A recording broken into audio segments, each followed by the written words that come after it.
The moment Australia's new Prime Minister acknowledges his victory,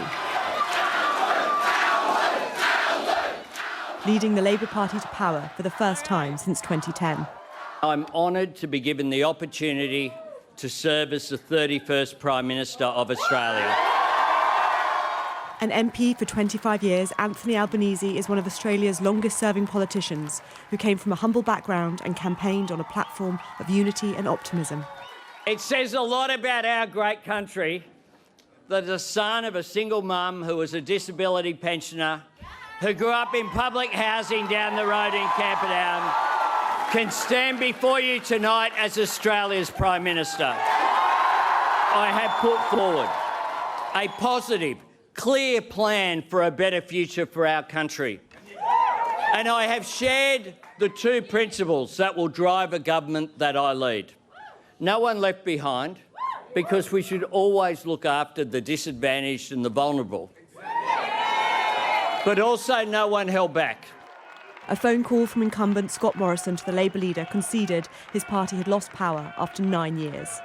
Thank you so much for standing by us at this time, and I know you will continue to do that into the future.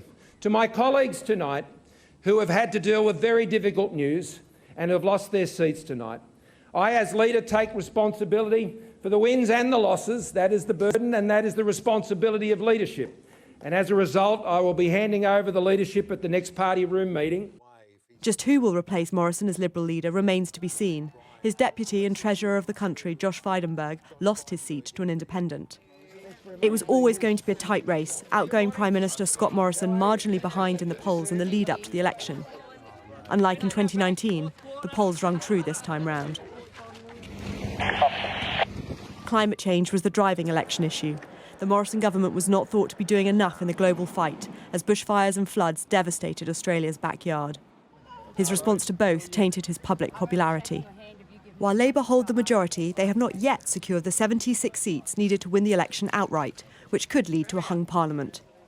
Making the increase in votes for independents so crucial, they've been dubbed the Teals, a rising group of mainly women in the moderate middle who have campaigned on climate change and have changed the balance of power. Their support will mean everything. No matter the final count, this election signals a new climate down under.